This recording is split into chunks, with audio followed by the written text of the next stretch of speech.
जी अस्सलाम वालेकुम की हाल है जी मेरे दोस्त वीर भाइयों ना उम्मीद करना सारे खैरियत नाल होणगे।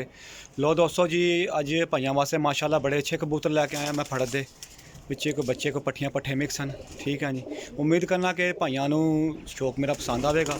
ठीक है जी, 24 पीसा का शौक लगा करान भाई, वेख सकते हो माशाल्लाह कबूतर ठीक होगा जी। टोटल 24 पीस हैं। लोकेशन सराय आलमगीर जिलम दी है, कारगो ऑल पाकिस्तान है। राब्ता नंबर 0348 5914 506। ठीक हो गया जी। प्राइज़ इन्हों की 350 रुपये पर 350 रुपये पर इन्हों का प्राइज़ इन्हों की फाइनल है। ठीक है जी, रेट नाल बहस किसी किस्म की कोई भी नहीं होने लगी क्योंकि बिल्कुल थोड़ा जहा मार्जन रख के भाइयों वास्ते कबूतर छाण के कढ़ के लैके आ भी देने। तुम माशाल्लाह शो कर सकते हो, देख सकते हो बड़ा बड़ा अच्छा परिंदा इन्हों च। ठीक हो गया जनाब, यह वेखो माशाल्लाह कबूतर। ठीक है जी, सियालकोटी जोनसिरा थोड़े जे गंदे हो गए, सिर्फ त्रोड़े जी पा के लैके आया मैं। काटन को नहीं सन है, काटन है सन गिले सन, बारिश की वजह नाल त्रोड़े जी पाने पै गए ने। तो यह माशाल्लाह बच्चा वेखो तुसी। ठीक है जी, बिल्कुल मुनासिब जी प्राइज़ है 350 रुपये पर जे। ठीक है जी, 24 पीस हैं टोटल।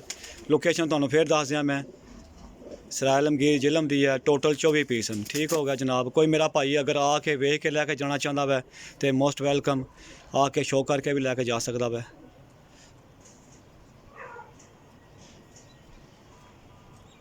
माशाल्लाह बड़े बड़े नायाब कबूतर ने। अच्छा इन्हों एक पीस है जे फॉल्ट वाला, बाकी किसी किस्म का कोई भी कबूतर इन्हों फॉल्ट वाला कोई जी है।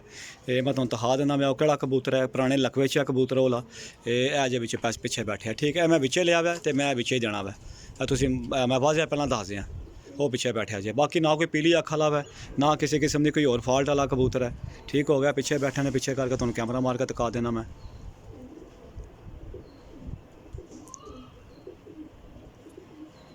ठीक हो गया दोस्तों।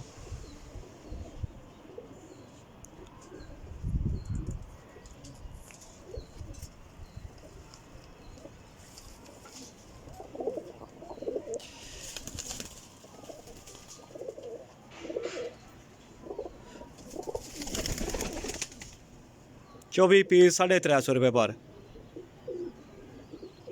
0348 5914 506 कारगो ऑल पाकिस्तान। ठीक है जी, भाई ने इजाज़त दो, इंशाल्लाह नई वीडियो लैके फिर हाज़िर होगा जी। अल्लाह हाफिज़ जी।